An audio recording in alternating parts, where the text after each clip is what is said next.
Janette and Travis, thank you so much for joining me today on the Tiny Sessions podcast.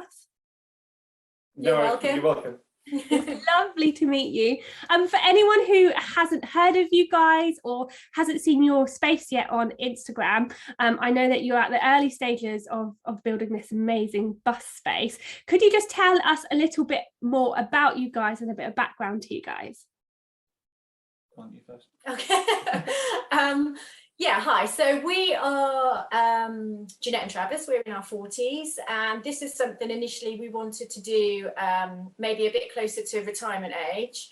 But due to a health scare that we had earlier on in the year and lockdown, I think, it made us realise how valuable time is. So we decided to buy a bus a lot sooner and get it converted. And we did. We found one in March, didn't we? Found this one. Yeah. And we've been basically building him ever since. So we're only now at the stage of putting in the kitchen. We're quite a way off finishing, but we hope to be finished by maybe March. We gave ourselves a year. We gave ourselves a year. We both work full time. Both of us are self-employed. I'm a tree surgeon. You're a PT, aren't you? And yeah.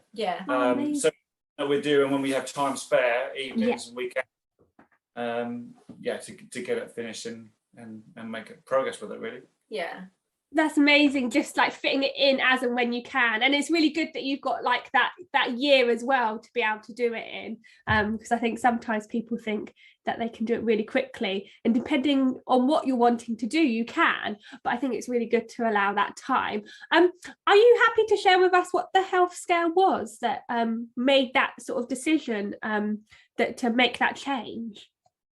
Yeah, of course. I had a severe allergic reaction on my face one day, and as the day continued to go on, I ended up being hospitalised with anaphylactic shock, and they then referred me to Addenbrooke's Hospital, who had suspicions that I had lymphoma, which had caused the allergic reaction, and so I had lots of blood tests done. But because it was lockdown, it sort of gave us, it was between 8 to 12 weeks, wasn't it, where we were waiting for the results. Yeah. And that's time to not know whether you're, quite seriously ill or not. Yeah. Especially when you've got children and stuff, it's like, oh my goodness, But it all came back fine, and it was actually due to the menopause. I see, yeah. But it just makes you think a little bit more and just think, why wait? Let's just get it done now, because you just don't know what's around the corner. And we want to be able to be young and fit enough to still be able to enjoy going off and travelling. And so that's one of the reasons we brought it forward. Yeah, I completely understand that.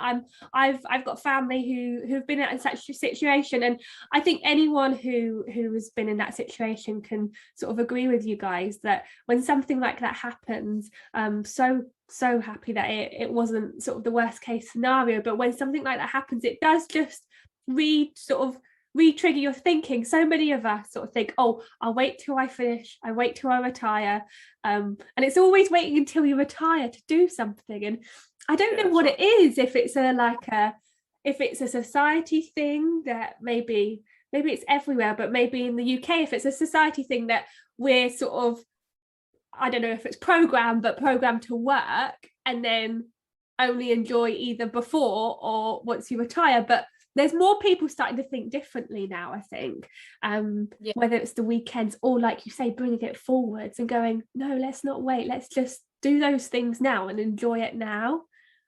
Yeah, definitely. We also, my dad worked hard all of his life, didn't he, as well? And a year before he was due to retire, he has a massive stroke, and that's really affected my parents' retirement time. When you think, you work all your life to be able to enjoy your retirement, and then it can be taken away from you. So I urge everyone to not wait until they retire, because we've heard it so much, haven't we? Exactly. Just throw caution to the wind, and just just do it. Do it, because you'll never regret it. You'll regret if you don't do it. If it doesn't work out, but at least you've tried it, at least you've done it and you've given it a go. Yes, exactly. And I think that's such a great phrase for everyone, no matter what stage of life they're in as well, because I think sometimes people get worried of what if I try it and it doesn't go right. But if the only worst thing that happens is that it doesn't work out, then you can always go backwards, but you can't always do it the other way. So yeah, no, I think that's really, really cool.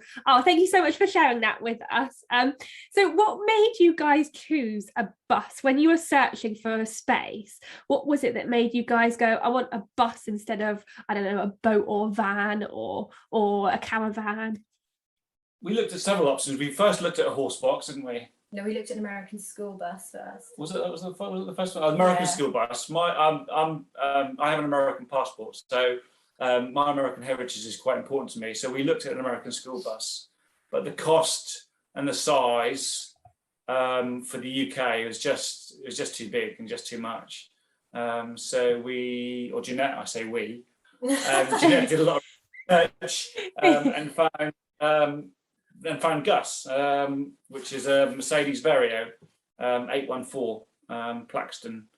It's an ex-council 33-seater bus. So. And we also watched The Wandering Home. That was what made us fall in love with the Vario through seeing their conversion. Yeah. So yeah, we wanted something big enough that, you know, we could take our girls away, and if they want to come as well. And something that we were comfortable in, so we could take it completely off grid. So we didn't want anything too small. No. Although I'm now thinking, oh my goodness, have we gone too big? Are we going to be able to park? It's like, oh, but yeah, definitely. I love. It's because there's so much glass.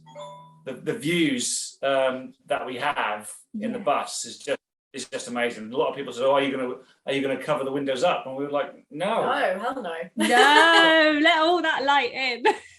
Yeah, exactly right. Yeah, you've got so many, you know, different angles to be able to see all the different views where you park up somewhere. It's going to be beautiful. Yeah, I can't wait. I love that, and I think it's really interesting, sort of the decisions that you were sort of thinking of with a bus, because I originally with Stitcher, before I got the van that I chose, I wanted a bus because when I was in Australia I saw a cafe that was a bus conversion. I just fell in love with it, and the very first thing I wanted was a bus, and I wanted to do workshops on it and everything. And then I got to Cornwall, and then I thought, I was like, there's double-decker buses that go around the most narrowest of roads, but I was thinking long term, I'm not sure if this would be so easy. So Mercedes Vario is like a really good combination of the two. I think it's a good in between, and as far as I've seen, they're so sturdy as well. Hopefully. We were lucky that the old girl is really the old boy is really solid, and when we took the floor up, we were like a bit hesitant in doing that, but when we got underneath, she was clean as a whistle. He's clean as a whistle. So we were quite fortunate with that. But he is a tiny old bus. I mean, well, you could have both if you want.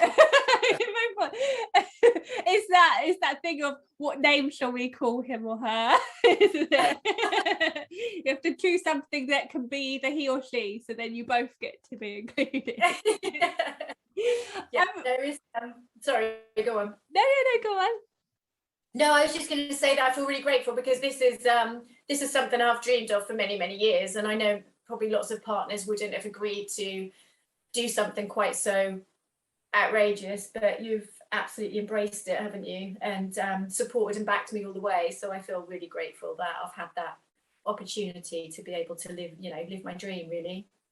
I love that, and that it's such a special feeling as well. I think when you go through each stage and when you guys get to the end stage of your build, that feeling of when you're so passionate about something and you've got a dream, you will step back and go, wow, we've created this, you guys are doing it together as well. And especially after everything that you said with the health scares and things like that, it's just so important to do those things that make you really happy and passionate. And I guess with yourself, Travis, when you were saying about your background in America and the heritage and things like that, there's so many schoolies and buses and things like that out there, and it's huge. That whole sort of ethos of traveling and exploring, exactly, it's so important. And I think a lot of people think that in the UK more and more of that style of traveling is coming about, especially since lockdown. I don't know if you guys have noticed that. Yeah, definitely. Yeah, we have. And one thing that I'm comfortable in driving 3, 4, 5, 6 hours to get somewhere and have a holiday or a destination. I don't mind that, but there are a lot of people who are reluctant to drive, and part of the fun that I find on the holiday is actually seeing new places and experience the journey, and the music, the playlist, the thing in the car with the girls, and however it may be. It's just that all adds to the experience and to the journey and to the memories, as opposed to jumping onto a plane and all of a sudden you're another destination, which is great in its way. But I like the whole journey, the whole experience of getting somewhere, and that's just I like that. I would encourage more people to embrace that, really, not just to think, oh, God, that's an hour away, or that's 2 hours away, it's a bit of a drive, and just get on and do it.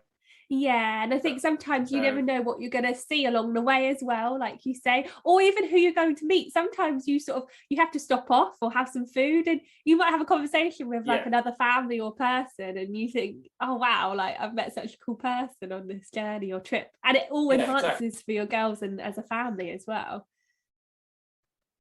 Yeah, I think the van life community is incredible. Since we've delved into it a bit and started doing this build, everyone's so supportive and so lovely. It's a really, really great community to be a part of. So I'm really looking forward to meeting other people who are doing the same thing as we park up and stuff. I just think that's going to be incredible.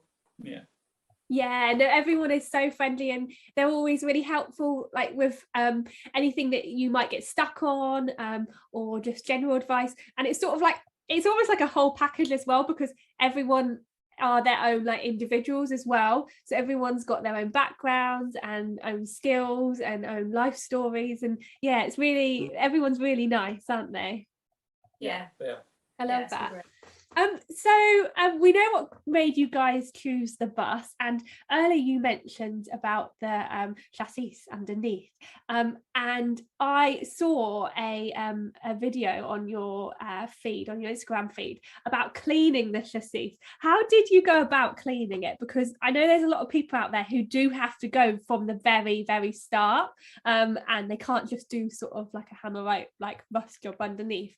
Could you just describe how you went about it? Oh, the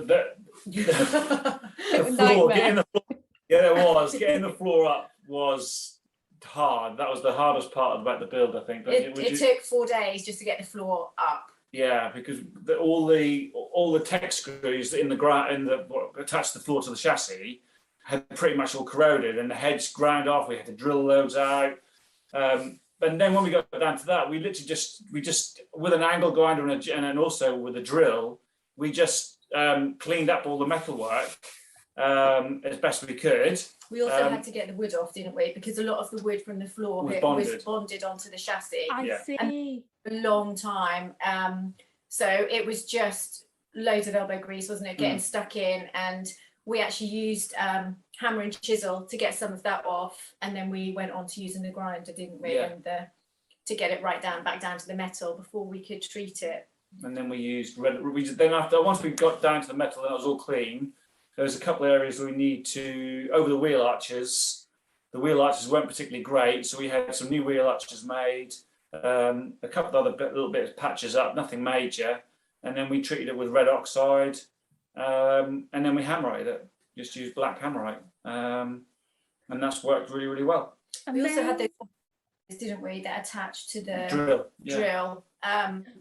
Like a really hard wire brush that they attach onto the end of the drill. And that was really handy to get a lot of the old, get it all off.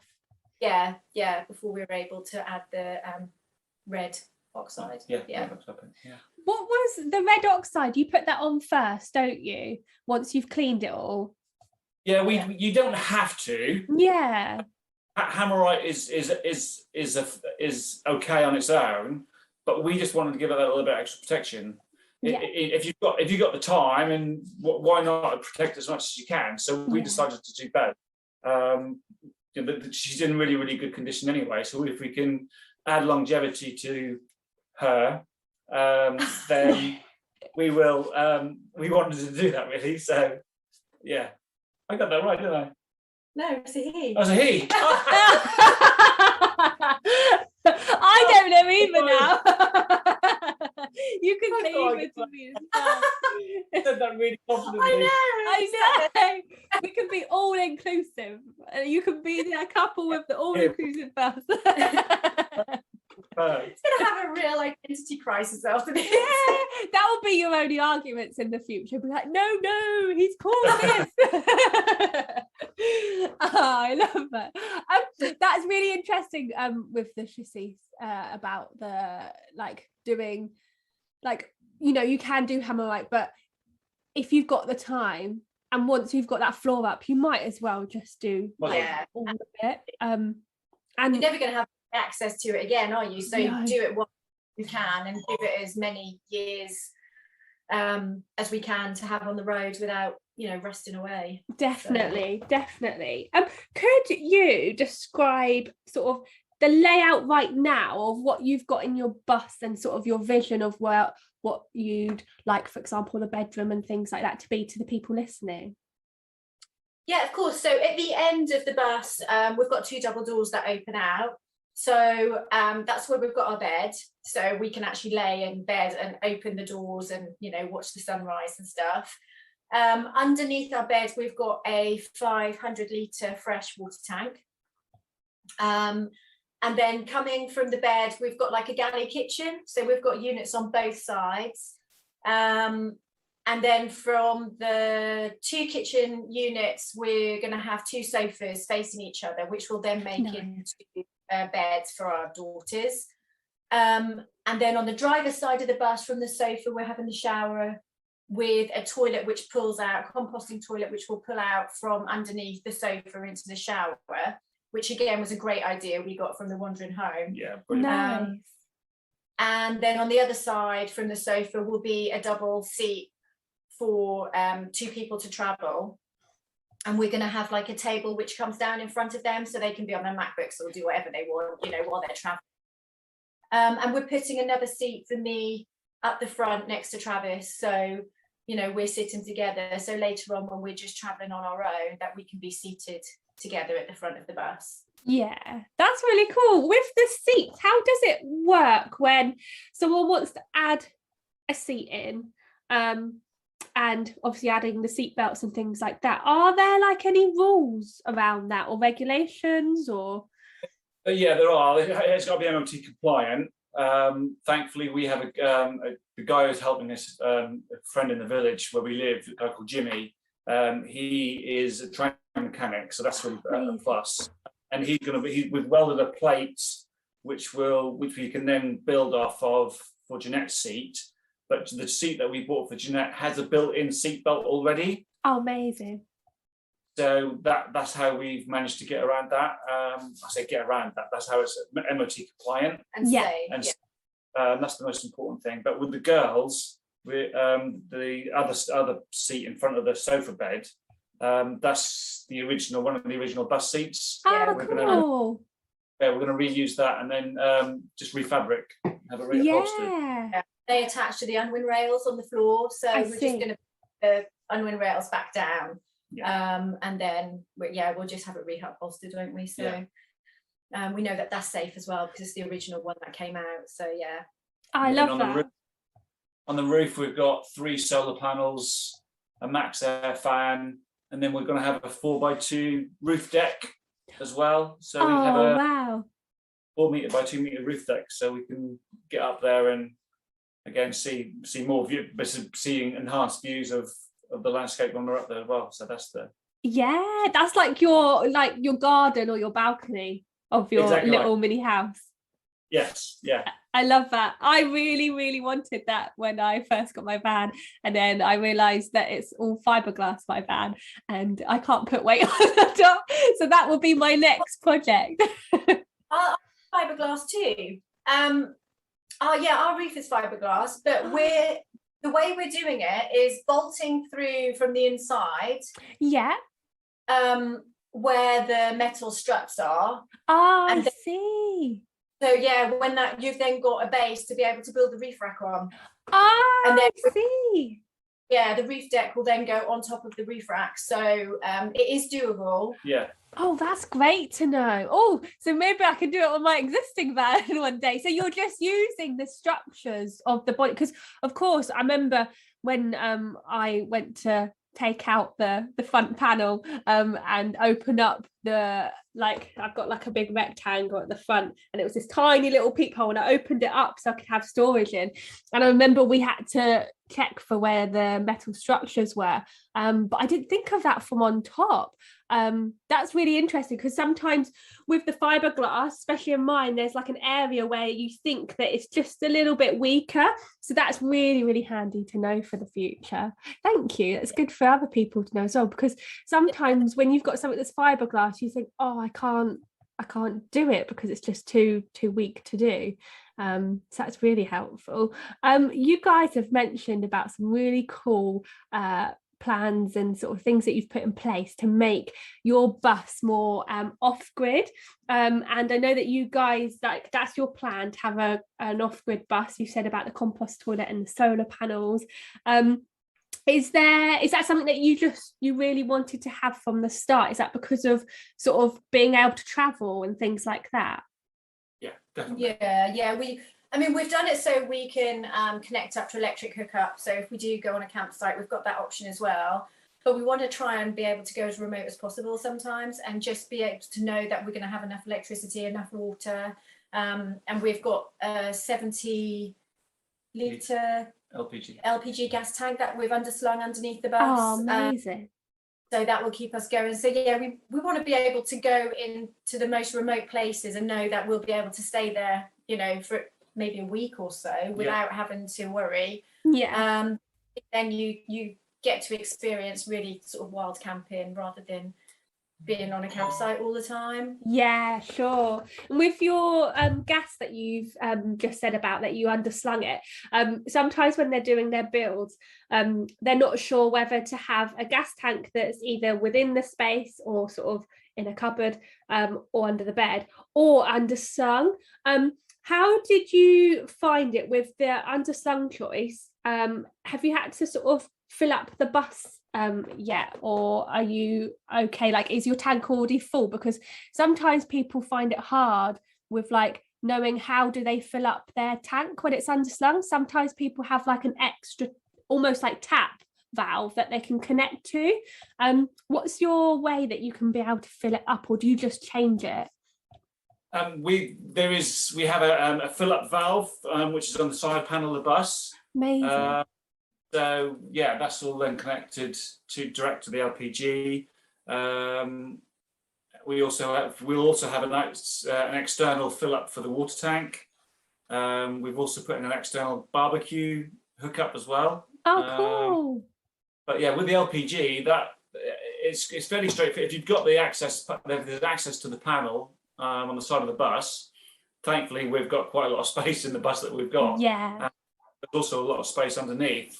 So fitting the LPG, just with a little bit of thought and just a little bit of advice, and also some of the great YouTube videos and Instagram and advice from the bus guys, the van life guys, that enabled us to figure out where to put it and how to connect it all.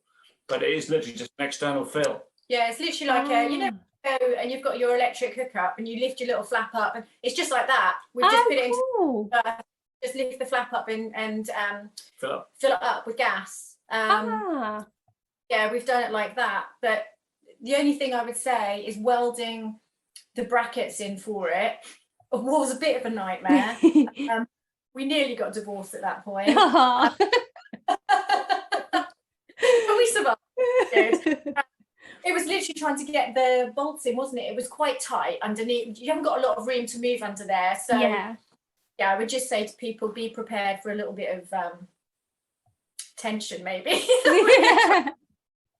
Some discussion was had. I love that. I guess though, with the build that you've got, the model, it's not too low as well. So it can be disguised in the right area, but you haven't got that worry of it being too low for when you're traveling. But it's really nice to know that you can add that feature into it, because I know when I initially looked into it, and it's nice to know for other builds and other people that you can add that valve in there and get that access. I know that when you're abroad, like, it's really easy to be able to sort of just go up to somewhere and get your gas, and even like, for example, in Sweden you could go get water and things at the petrol station. Have you had a little look of where you can get that gas to be able to just put it straight in instead of gas bottles around? Morrison's petrol station. And also Shell do as well. A lot of Shell garages also have that. Oh, amazing. They have that feature. Oh, that's so handy to know, because I remember when I was looking, like, it would have been probably like half a year ago or so, or a year ago, it was hard to find where you can do that in the UK. And I think sometimes people get a bit daunted and think, oh, I can't do it. And so that's really cool. So it's Morrison's and Shell that have that feature. Yeah. If you find anywhere else, I'll have a look. I can always add a link, or I can pop it over to you. Everybody. That'd be amazing. That'd be really helpful. But the other plus for us, because we've got quite a large tank, we don't have to fill up so frequently. So that's not such a worry. That will last a long time as well. Such a long time. Really, really long time, those. And you guys have said about your solar panel. Did I see that you guys had a bit of a solar panel disaster? Can you just tell us about that?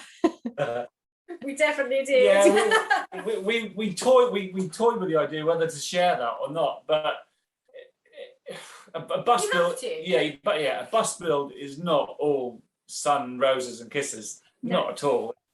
It's hard work. It's discussions. It's fraught. It's tense. But it's also great. It's also great. It's been one of the best that we've ever done, isn't it? Yeah, and with the solar panels, unfortunately, we had them delivered to our house. Yeah. Where we're converting the bus isn't at our house, it's at a farm. Right. So we had to transport the solar panels to the farm. And Travis has got a transit tipper for his work. So we had some friends come around, and all the boys helped lift these solar panels on the back of the truck. And it has a metal bar that goes across the top, which we forgot to put back on, didn't we? Mm. And instead of putting them on sideways, we put them on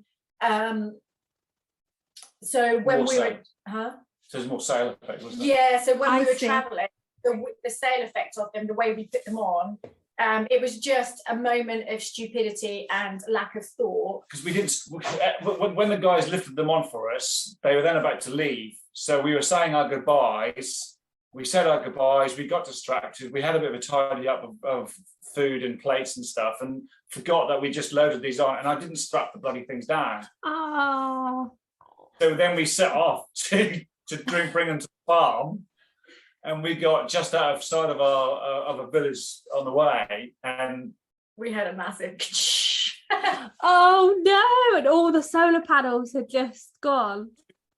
We didn't speak, did we? We were silent, and we both got out because we knew what had happened, and we walked round to the back, and they were literally hanging on the tow bar, off the tow bar, just swinging, and we still didn't speak. We just put our head in our hands, lifted them back up, got in the truck, and continued to come here, because it was just nothing to say, wasn't it? It was just, well, it's our own fault, so we just have to deal with it. 2 out of the 3 were smashed, so we had to order another 2.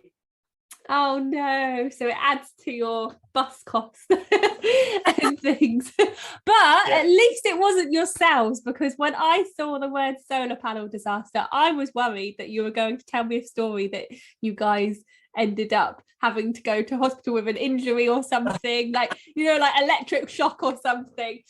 So at least that's mendable. Even though costly, but mendable. Yeah, costly, yeah. But it's also something we'll probably talk about for years. You know what I mean? Can you remember when that happened? And it's all part of the journey, isn't it? And that's why we did share it, because it's important, and it's memories that we'll look back on and laugh about, and I mean, we laugh about it now. We didn't at the time, but we do now. I think it's so important to show like all sides of a build as well. And like this might come with sort of experience and things like that. But do you guys, you've said that you sort of have words and argue in a sense and things like that, and you have amazing times as well and have lots of sort of laughter throughout.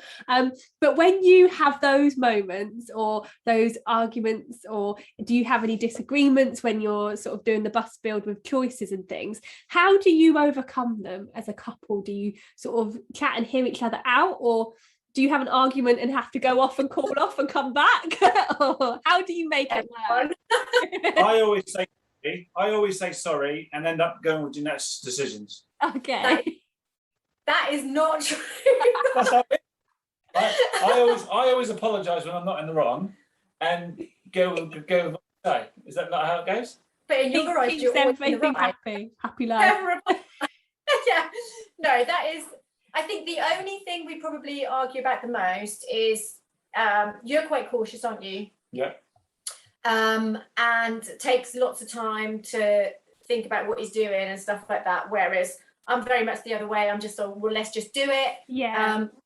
We call her Racket Ralph. I love that. You go all guns blazing and you're like, no, I just want to do this once and do it right. Yeah, he's very methodical and very, thought. Whereas I'm like, no, just come on, let's just do it. We're learning, we'll learn as we go. And yeah, but we end up laughing, don't we? We do, yeah. You do. You're laughing now. You're still here. Yeah. You haven't got each other yet. We've been together so many years. I mean, we've been together 25 years. So, if we can't overcome silly arguments like that, then it'd be... Yeah. It wouldn't be great, would it? So, you just get on with it, don't you? And, he says sorry. So when I say it's okay, let's move on. So then you're happy. So then it's so maybe he is right. Maybe you're right, Travis. It's about just saying sorry no matter what. And you just know in your mind and go, that's okay. I've heard that saying before, and it seems like it works. So yeah. I love that. That's so good. You guys have 3 beautiful daughters, and I was just wondering, with the build, is this build or lifestyle choice, is it teaching them anything as well? Are they a part of the build process, or have they embraced it, or have some of them embraced it at all? Well, our 2 other ones work, and they're 25 and 22, so they're pretty much off doing their own thing at the moment. They're interested and ask questions, and they're interested in that way, and hopefully they'll come away with us when we do go, and it'd be lovely to have them. Our youngest is obviously at home a lot more, and so she's been a little bit more hands-on. Mm-hmm. When we first started ripping things up and there was stuff for her to do, she was out here getting stuck in. Yeah. And then when it became a little bit more technical, there wasn't so much she could do at that point. So, and she's now 14, nearly 15. So she started to realise, I've got the house to myself when mum and dad were on the... That's quite nice to go there, whack my music up and lay on their bed and watch Friends all day, doesn't she? So she sort of tailored off coming to help a little bit. But she's really excited about coming on, trips and things like that. We've just got to wait for her to finish school. So it will be holiday times initially. And then when she finishes in a year and a half, that's when we can actually go and not be tied to having to get back. Both of our businesses at that point will be at a stage where Travis can leave someone in charge of his business. Mine's online, so I can do mine while we're away. So yeah, they're really interested and they've been really supportive. So lessons learned is the fact that anything is achievable if you just put your mind to it. Yeah. We've always tried to encourage them to be that sort of way anyway, not just to instead of you can either make it happen or let it happen. So if you want things badly enough, then you've got to make it happen. Yeah, so it's taught them lessons, hasn't it? That, and also just for them to see what we're doing and make them realise not to sit back and wait. And it's not all about sometimes getting a mortgage and having a 9-to-5 job and stuff. It's about living, and I just want all of them to be happy in whatever they do. So if anything, I hope it just shows them that it doesn't always have to be what you're taught in school. You know, you have to get your A-levels, go to university, and then be in a job for the rest of your life. You know, there's so much more to life than that. And if you can get a good mix of the two, where, you know, you're able to do something that you enjoy work-wise, and maybe add in, you know, life experiences as well, then hopefully we've done a good job as parents. You don't have to stick to the norm. No. You know, you don't have to stick to that. Like you said earlier, we mentioned about the British ideal, and just you don't have to stick to that. It doesn't. There's so much more available. There's so much more to see and do and to experience, other than just that 9-to-5 monotonous lifestyle. But it works for some people, so I'm not going to knock it. Some people like that, and some people, and it's not for everybody. But there is a lot more out there than just that. Getting up, putting your coat on, going to work, come back, just Groundhog Day every day. It's just mix it up and then just enjoy life, really. That'd be my biggest lesson for anybody, really. Just enjoy it as much as you can, because it's so precious. You just don't, you know, the reason why we're doing this is because you just don't know what's around the corner. No, you don't. And there's so much that goes on every day, isn't there? And you don't know what's around the corner. And I think it's credit to yourselves as parents that you're teaching your daughters that as long as they're happy in their job, it doesn't matter what they do, as long as they're happy and they live their life, because it is something that's sort of built in. I don't know if it's sort of built into everywhere else across the world. I know that I've spoken to quite a few people around the world, and it doesn't seem as much so. And that sort of built-in factor that we've got to go to work and work Monday to Friday and things like that. And I feel like it's only since our pandemic with the lockdowns, where people have had to work from home, that companies have sort of introduced it. And then some companies have actually carried that on and kept that self-employed sort of style. And then people have realized, I've always wanted to go travel, I've always wanted to do this. Digital nomad visas are coming about as well. All over Europe, they're popping up everywhere. So I think it is opening it up, and almost like perfect time for your daughters as well, because those things in 5 years' time, 10 years' time, might become more the norm as well. So those people who really do want to do that lifestyle don't feel like they're sort of like butting their head against what the norm is. I think that's what it's felt like before, hasn't it? It's felt a bit like, oh, we're doing something that's really different, and people go, oh, you want to go travel in a bus, or you want to take your daughters to, I don't know, America, things like that. People sort of go, oh, that's different. But it's not. There's loads of people who want to do that. Yeah, do you know what? My only regret is not doing it sooner, not doing it when our eldest two were younger. I wish I'd have had the confidence and not feeling like they had to be in mainstream school from the age of 4, and maybe just doing that and going off traveling and homeschooling them when they were young. If I had my time again, then I would have 100% have done it that way, because the school system, none of our girls have really loved it. And I think it just gives them life experiences that they'll never get in school. And I think it's becoming more accessible now to learn out of the school environment.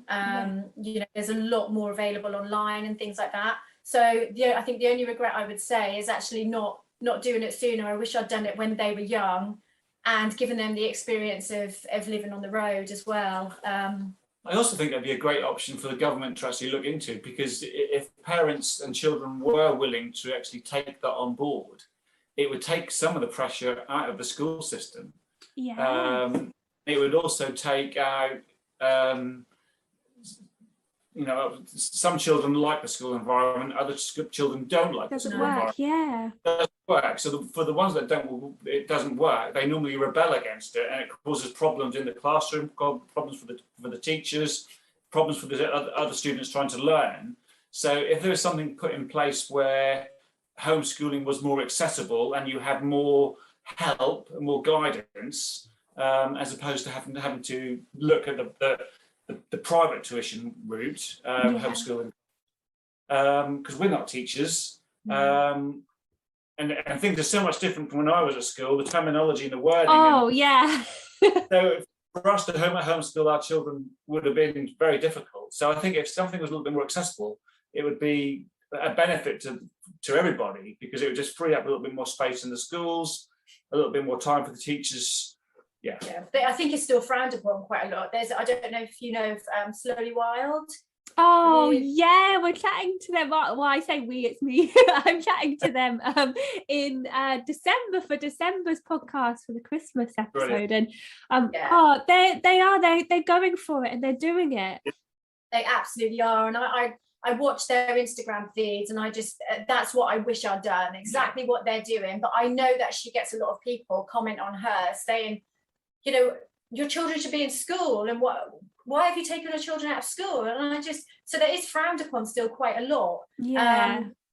But good on them. I think they have made a great decision, and their children are only going to benefit from what they've done. And they just look such happy. Exactly right. Do you know what I mean? Confident children. And it absolutely warms my heart when I watch their feed, because I'm just like, no, good on you for breaking the norm and actually going out and giving your children that experience. Definitely. And it's like you say, like you said about like private tuition, which again does cost. I know that we've got online tutoring that sometimes teachers have done online schooling as well, and for classes and for younger ones as well. So there's those options. But I think with the homeschooling, like when you were saying, like if you guys wanted to do it yourselves at the moment, if your kids were young again and you wanted to do it yourselves, it's a case of I have no idea where to start. And like I think sometimes I think of ideas and I think why have they not thought of this? For example, if there was an online course that any parent out there wants to do homeschooling can do accredited online course, and they might have to do it at certain stages, so like a primary stage and then a secondary stage and then a later stage, but it's a accredited course. And we have so many online courses out there, for example, TEFL teaching English abroad and things like that, and something as simple as that's credited and authorized could solve that. Yeah, definitely. Like we said, especially for our youngest, she absolutely detests school. And if she begs us to take, she's like, Mum, let's just go traveling. Let's just do it. Take me out of school. Let's just go. It plays on our minds so much, doesn't it? We're like, do we? But she's only got a year and a half left. So we think, just get through that year and a half, and then we can go and do what we need to do. But like I said, not every child fits into the way the school curriculum teaches our children. So I think that's definitely something that needs to be looked into for future, because we don't all learn in that box environment that they like to teach in. So and it'd be great for more families that want to get on the road and know that they're able to give their children the best start with their education as well as the life experiences.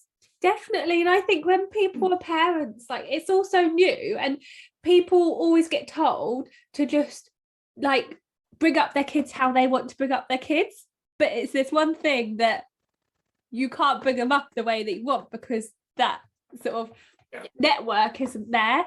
So like you say, like people like Slowly Wild who are doing it, and other people who might homeschool and things like that, at least like it's so good that those people are about, because at least we can get resources and understand and things. And there's going to be people watching and listening to this episode who are like, oh, I've got young children, I really want to do this and I don't know where to start. So at least those resources are out there. But I completely agree and totally passionate about having something there that actually helps people who want to homeschool. Yeah, definitely. If the girls were younger, we would do it now. We would do it now. We would, without shadow of doubt, without blink of an eye, we would do it. Do you think it's a confident, like you were saying before, that it was like you didn't have the confidence to do it? Do you think because of like social media and Instagram now and seeing other families doing those things, do you think that gives the confidence to think, oh, I can do it because I've got someone I can ask for advice if I need?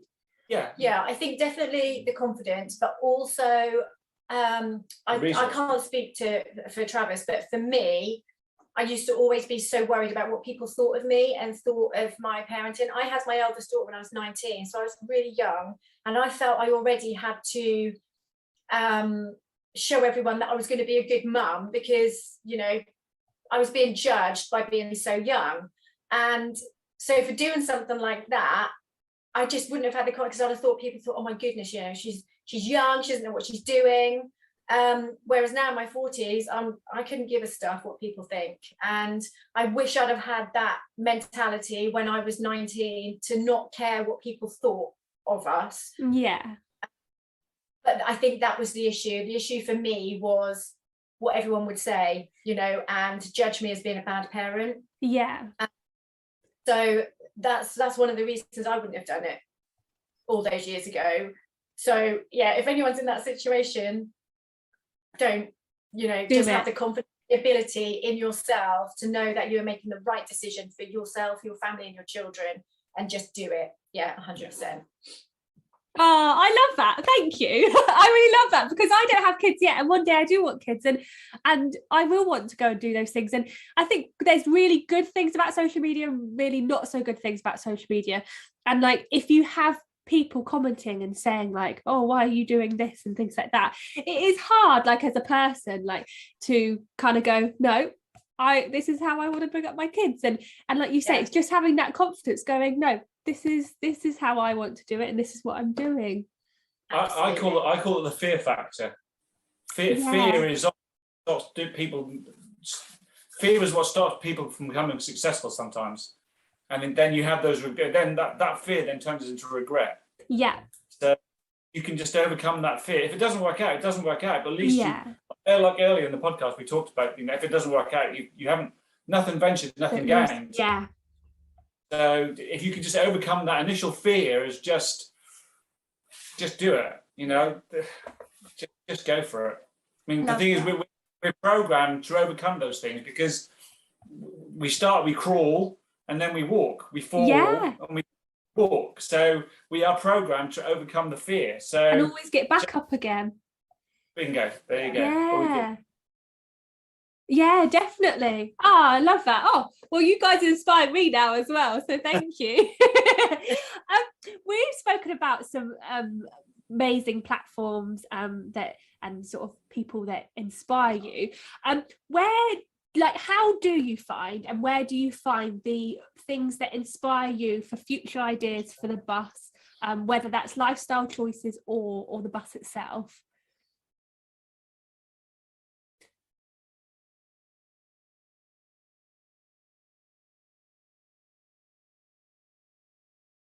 Oh, hello. Oh, no. I was checking if that was me. Once my internet just disappeared, which it shouldn't, but I think we're all right. I've got you back.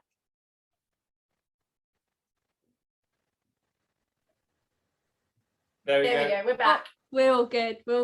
I'll go to the start of that question again for you guys.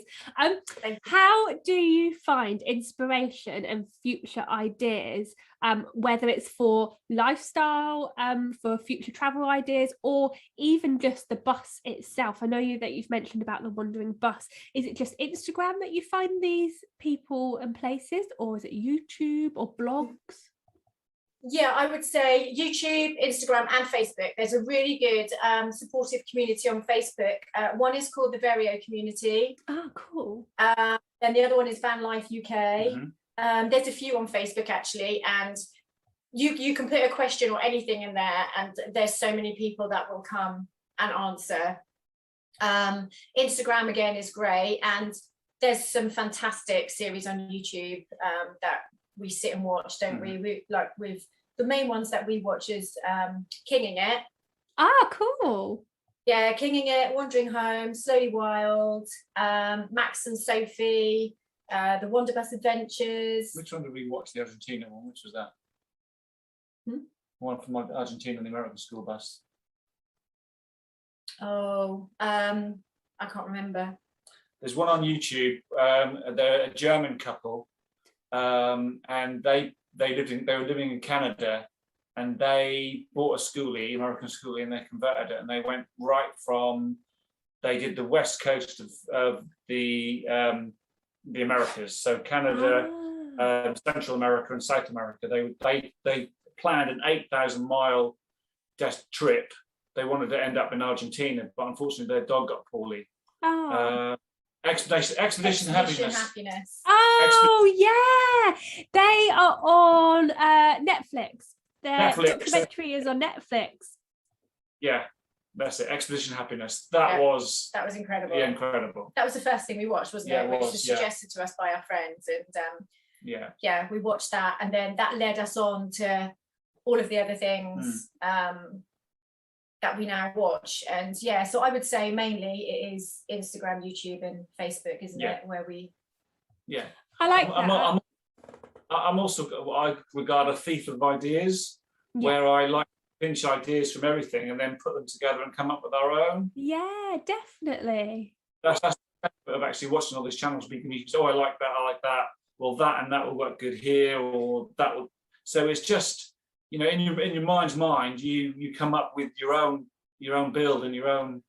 But the ideas are definitely from the social media. It's been fantastic. I love that. And I think it's really interesting that you guys are saying, like, you're not just looking at pictures, like you are really interested in like the videos and the how-tos and things like that. And I think that gives people confidence to be able to do things themselves, because sometimes people worry about the cost of building, but there's certain things that you can give a go yourselves as well. Yeah. Right. Yeah. Although this cost us a lot more than we ever anticipated, I think, hasn't it? There's so many hidden costs that you don't take into account. And it's going to be well worth it, don't get me wrong, but just there's a lot of things that until you start the build you don't realize you need, and then it's the little things that add up. And I mean, the electrics cost us £6,000 alone just for all the electric. That's a big chunk of money. So that's one thing I would just advise, is to make sure that you've got it can be done a lot cheaper, don't get me wrong. The system that we've gone for is top of the range. So, well, not top, is it? No, but it's future proof as well. So like Janette said, you were saying it can be done on a cheaper cost, can't it? Yeah, definitely. It can be done a lot cheaper than what we've done it, but because we want the bus to last us for years, we've sort of put a lot of investment into it, so it doesn't have to cost that. But that is one thing I would say, is just be aware that there's a lot of hidden costs along the way that you don't take into account. And you can't see everything as well with a vehicle, can you, until you start sort of delving into it. Like when you were saying about the size of the van, when you brought up the flooring, and then you noticed that you needed to add I think it was the wheel arches or something like that onto it. So there's a lot of like hidden costs. So it's sort of just like tailoring it to your budget, isn't it? And then if it starts to add up, then I guess you would then think, oh, I really wanted this wood, but I'll have to go for this wood instead. So then you bring costs down in different ways. And then other people are like, no, I'm doing this once and I want it to look this way, and you just do it another way. This is part of our thing as well, isn't it? This is we're only going to do it once. You might want to do it again. Maybe. But might have a his and hers. That'll make it a lot easier for me to get the name right. But it's, I suppose it's down to the individual, isn't it, as to the amount they want to invest. But I would just say be aware that it can escalate quite quickly. It evolves. The build itself evolves, because you think, right, okay, this is what we'll do. We'll have this, and this. And then you think, well, actually, that'll be quite nice. Or then you start to watch another program, another Instagram channel, and you think, oh, that's quite nice. Can we incorporate that? So, but I wouldn't change it for the work.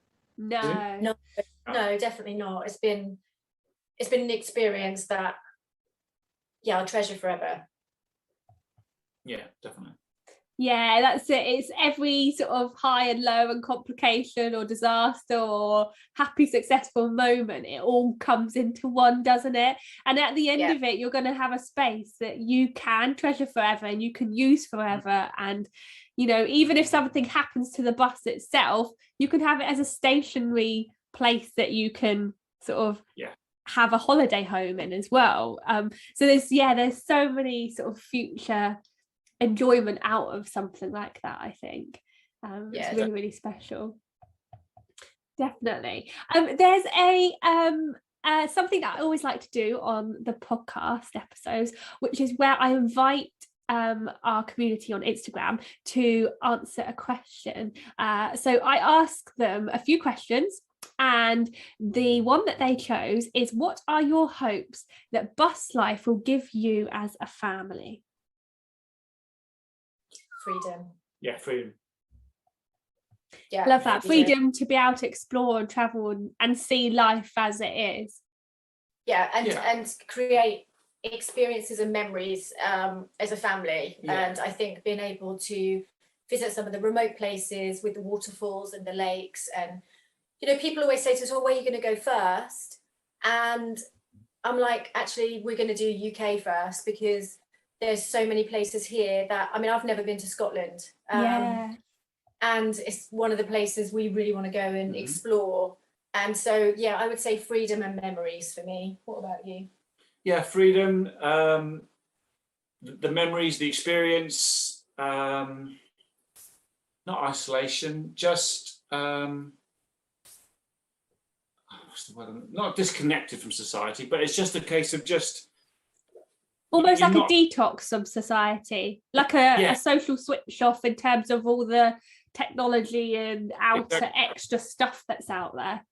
Yeah, exactly. Hence why we've really pushed to be as off-grid as possible. Yeah. Because we want to experience as much as that off-grid camping as we possibly can. Yes, there may be a need for us to go into a campsite and get some water. If there isn't anywhere local, we can do that. Or if it's a cloudy few days and we need to hook up and get some charge in the batteries, there may be a need for that. I'm not knocking the campsites, because we have a caravan. Yeah, we love that as well. We love that. Yeah, we love the campsites. But it's that versatility that I'm looking forward to, and just the independence of it as well.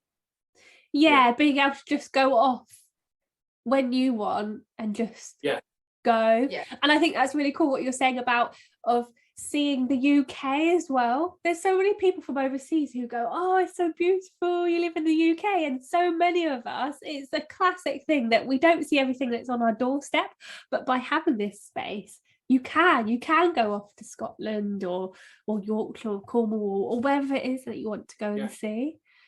I mean, even during lockdown, we've lived in our home for the last nearly 20 years, and we discovered places on our doorstep that we never even literally knew. 5 minutes away. And that was just through a case of actually walking. So the bus is going to give us that greater experience and that greater openness. And but you don't necessarily have to have it, because it's right there on your doorstep. Just a few minutes walk or a short journey, and you're visiting something that you've never seen before. Or so definitely. And I think sometimes people think, oh, I've got to do all the big trips, but even if you just did a weekend trip, that feeling on itself is exactly the same as well. Definitely. If you guys were you've done for example, you've done all of your UK places that you want to visit, have you got places that you're thinking, oh, I would love to do this trip from A to B abroad? Or, you know, is it starting off just in Europe, or have you got further field like America, for example? Yeah, I think Europe is Switzerland, Portugal, Spain and places like that. With Austria would like to go to, but I know for a fact you'd love to do America, wouldn't you? He'd love to go back to where he originates from. And whether that be in Gus is another thing. It might be a case of we go over there and we hire a schoolie while we're over there. Sure. So Travis gets the experience of having an American schoolie as well, because we weren't able convert one. But yeah, I don't know. We'll soon tell, I think, when we start traveling around in Gus as to whether he would be able to do that. But I think that might be a case of traveling over there and then hiring the studio when we're doing the American side of things. Yeah, definitely. Yeah, definitely. Definitely through to Europe and maybe even across, maybe over to Africa. So like Morocco, look at that. That's something I'd like to be able to experience and do. Obviously, COVID restrictions on traveling, if it allows us to do that.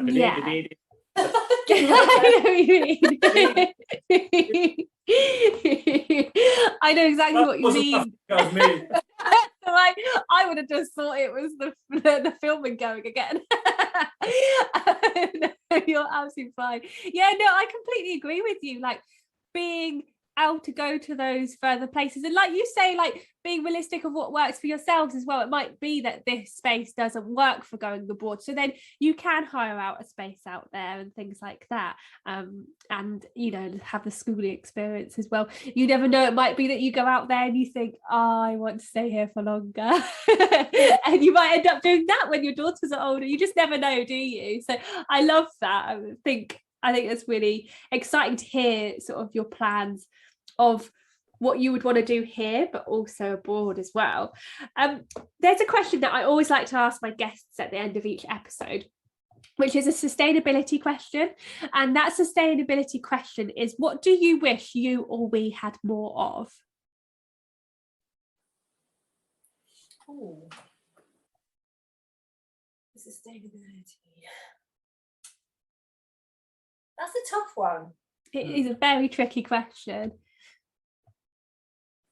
Do you mean in any aspect, or just with van life? Or any aspect? It can be sort of life in general, it could be personally, it could be in van life, of something that you wish a product was out there, or something that was accessible for when you're traveling. It can be any aspect. For me, it's not just me personally, it would be something for everybody. It would just for everybody to be able to slow down and take a breath, and just maybe be able to look around you and just appreciate. There's a film that we've watched lots of times, and there's a part in the film where it's the males in the family can time travel. They can go back in time, and that film is called Time Travelers. No. The one where the ginger lad, and he's All of Me. About time. About Time. The film's called About Time. It's a fantastic film. Unfortunately, I'm not going to ruin it, but his dad says to him, "Go back and enjoy, live today, but then when today finishes, go back and relive that day, but look at that day differently. Yeah. Slow down, look around you, appreciate the person serving you a coffee, or when you're walking through a beautiful building that you can see the architecture, or you can see the sun shining in a different way, or the cloud formations, as opposed to just head down, gotta get to work, oh, the traffic's really bad, that's cooking, dinner, bed. Go back and appreciate. So if people could just do that, just slow down and appreciate what is around them, that I think life would be a lot better for them. Definitely. It's not sustainable, it's something that I would like. Okay. It is. Well, yeah, no, it can be sustainability in a sense of like it's like it's a lifestyle change. It's a sustainable lifestyle change. People think that they need to do everything, like, you know, work and cook, like you say, cook dinner and then repeat. And like, if people aren't just stopping and looking around them and just sort of like checking in, I think a lot of people, sustainability and wellness and things like that, it all comes into its own. And when you're sitting next to someone, I've seen it before. I've been in a restaurant and I always remember it, and there was a couple that were next to me and it looked like they were on their like early first dates, and there was this guy and he was just sitting there on his phone, and I could see the girls next to him looking at this girl and looking at this guy and being like, what is he doing? And I was trying to look at him being like, get off of your phone because I'm gonna go out. But it is true there's so many people who look at their phones or don't check in or watch TV. For me would be to go back to the time when we didn't have mobile phones. Actually, I look back to the time when we first got together and when we first had the girls. The only thing I would say with mobile phones is the accessibility to being able to take pictures and videos wherever you are. But I think social media, yes, it has its great points, don't get me wrong, but I think it's also caused some absolutely awful things in this world now. So yeah, I don't know, because there's so many pros and cons to a mobile phone actually, but just I know when we're a family and we don't have our phones, you know, that I mean when the girls all lived at home and we'd have dinner, the phones had to stay completely out of the dining room. You know, that was one of our, so when we sat and we ate our food, we talked and we chatted. So yeah, in an ideal world, that would be great, would be just to not, so you could just reconnect with people again properly. Definitely. Like we used to have letters. People used to send a letter and you used to wait for that letter. And I did that recently. And there's something so lovely about sending a letter and waiting for a response instead of like it being so instant with social media and messages and things like that. And you have more of a connection as well, I think. Yeah. And I think the other thing that I would have is throwaway products. Just, you know, get rid of one use. Yeah. Products. So sustainability. Yeah, just go to, you know, you have to have stuff that can be reused, so glass storage jars and all stuff like that, rather than the paper and plastic cups. And government, that's one thing that I think needs to change. And it can be a change that can be done as well, I think. Absolutely. So yeah, for me, I think it would be get rid of all of one use products. And because we were old. No, you're not. There was a fizzy drink called Corona, and you used to have this litre bottle of drink, and on the lids, on the metal lid, it was a 10p coupon sort of thing. So when you took that bottle back, you got 10p off your next purchase. Yes. We're really old. So it's really weird because we've had all those things in place previously. But it's because of convenience now, isn't it? Everyone wants a convenient life. But actually, with a little bit of thought and a little bit of time and preparation, it doesn't take anymore at all. I mean, people are getting it now with the reusable cups and things like that. You know, you take them into, you know, the takeaway coffee places and stuff. So it is. There are changes being made, but there's so much more that could be done, which would be so beneficial for our environment. Definitely, it's almost taking those ideas that and things that have been previously done and just adapting them slightly, maybe with the technology that we do have today, and bringing them back in. Like we used to have like fruit shops and vegetable shops. It used to have paper bags. Everything was paper bags.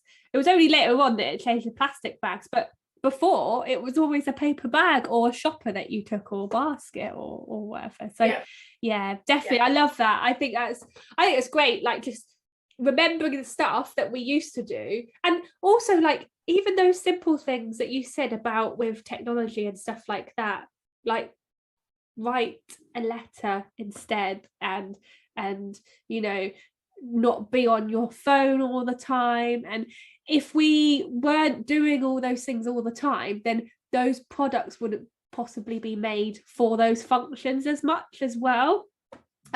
So like, you know, you say about like using a phone for like camera and maybe be able to send that, like there could be like an app that lets you send just photos, so then some other stuff just filters out naturally. Like there's ways around it, I think. So I really love your answer to that question.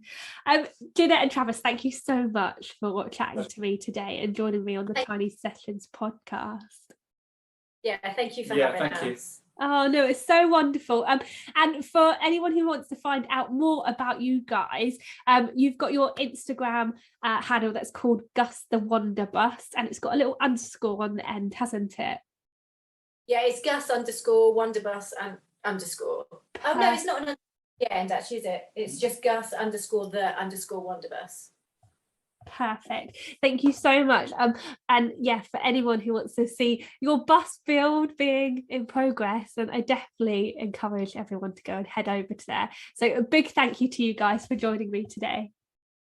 Thank you. Thanks for having us. Thanks. Thank you. That was so lovely. I could have carried on chatting for hours. That was so wonderful. It's so nice to be able to chat to you guys and like see what you guys are about and what you've been up to. And thank you so much for sharing as well about your health reason of why you needed to sort of make that shift in your mindset to just go for it. And it's crazy because even though it was a horrible situation, you guys are now doing the best thing that you've always wanted to do. Yeah, I am a bit of a believer of everything happens for a reason as well. You know, so it was obviously meant to happen, wasn't it? Because we're now doing what I think we should have been doing.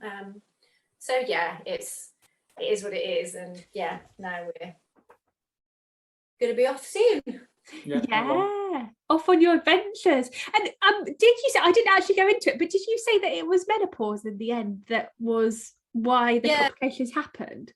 Yeah, it was down to a hormonal imbalance. So I'm a PT, but I'm also a menopause wellness specialist now. And I deliver seminars for like women in the workplace and stuff like that. And I've also got my own fitness program for menopausal women.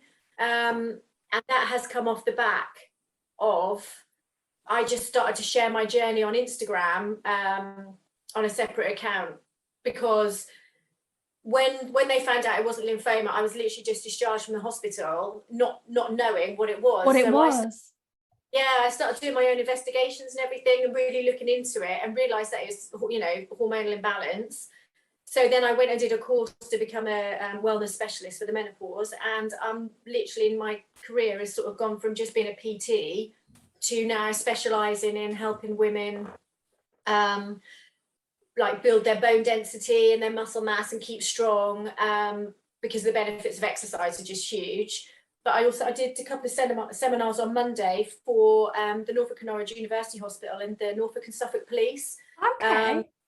So yeah, I went and did, you know, seminars for women in the workplace and stuff. So and again, you know, everything happens for a reason. It's just put me down a path that is still very much a taboo subject. Definitely. Shouldn't be. And there's so many women out there suffering that don't need to be as well. So yeah, that's where I'm at the moment. That's so. We're going to use the bus to travel around and do different retreats. Oh yeah, because I've got my first retreat next year. Have you? Yeah, I'm doing a retreat in Norfolk, and it sold out really quickly. So Gus is actually going to be the menopause bus, and I'm going to be travelling around to deliver retreats all over the UK initially, and then I've had people from Ireland and Portugal message me and ask if we'll go over and deliver retreats there. So that is amazing, because that is something that, as far as I know, isn't out there either at all or enough. And I think it's definitely something that's been coming up in like TV and things like that, like This Morning and things, and they're trying to talk about like menopause and things like that more. And there's definitely starting to be more of an understanding between like younger girls and then ladies with menopause or just about to hit menopause, and then also guys as well, and also like whether you're the husband or the father or the brothers as well. Like, it's so important to have that understanding, because everyone's body is completely different, and when something happens, like your experience, like if it's not what the initial thing is that they think it might be, then you think, oh well, what is it? And then when you find out it's menopause and it's down to a hormone imbalance, it's quite daunting, because you think, well, can I change that? Or so I think a lot of people think, oh well, that's what it is now, and they think that there's nothing that you can do, but there are things that you can do. So it's really lovely to know that that's the career path that you're doing and that it's accessible as well. What was the account that you said about that you set up for that side of the business? Oh, it's mind_body_menopause_ on Instagram. Yeah. And it like I said, initially, it was just for me to share my personal journey to help other people, not as a job, but just to share it, because I thought, well, there's so many people out there that don't understand what's going on.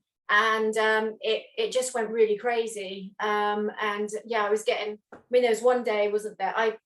It was horrible because I suffered with really horrible outbursts of anger where You didn't. And I couldn't control my emotions at all. And the more, and again, like with the solar panels, where, you're like, do we share this, don't we? It was a similar situation with my menopause account, and I had this really bad day and I ended up making Travis cry. And my 14-year-old daughter was in the back of the car and she witnessed the whole thing, and I could not control. It was like someone had lit me like a firework and I just exploded.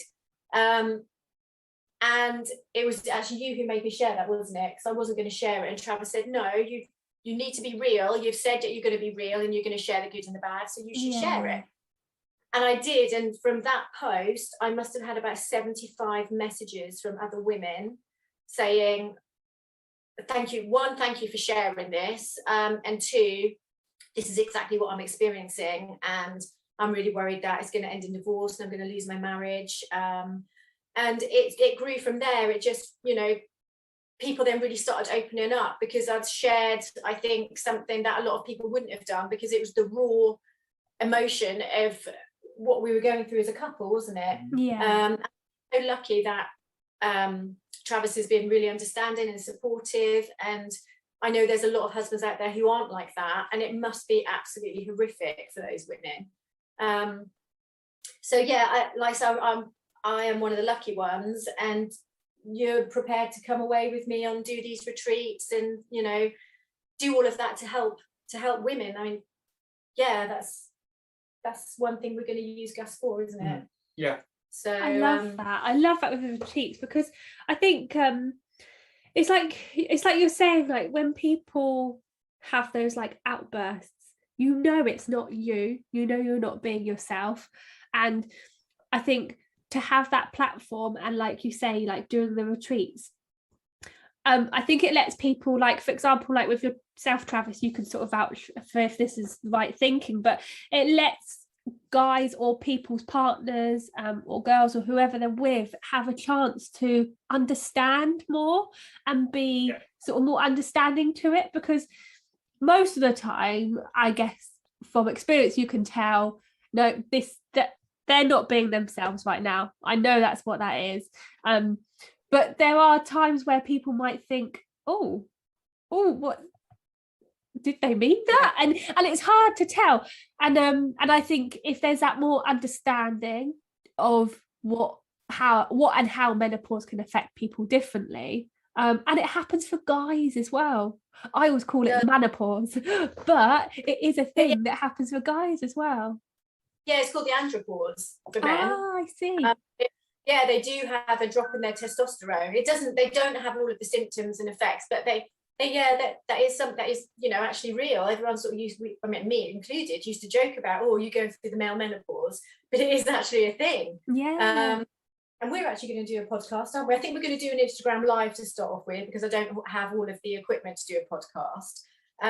But I put a poll on my story saying, would you like me and Travis to do a podcast about how it's, affected Travis, and for Travis to actually be able to voice himself, how it's been for him and how he's managed it. And so it does help the men out there as well. And I got a fantastic response for that. Everyone was like, yes, please, yes, please. So we're going to definitely do that as well. We're going to put together, like I say, probably an Instagram live initially and see how it's received. How it goes. Yeah.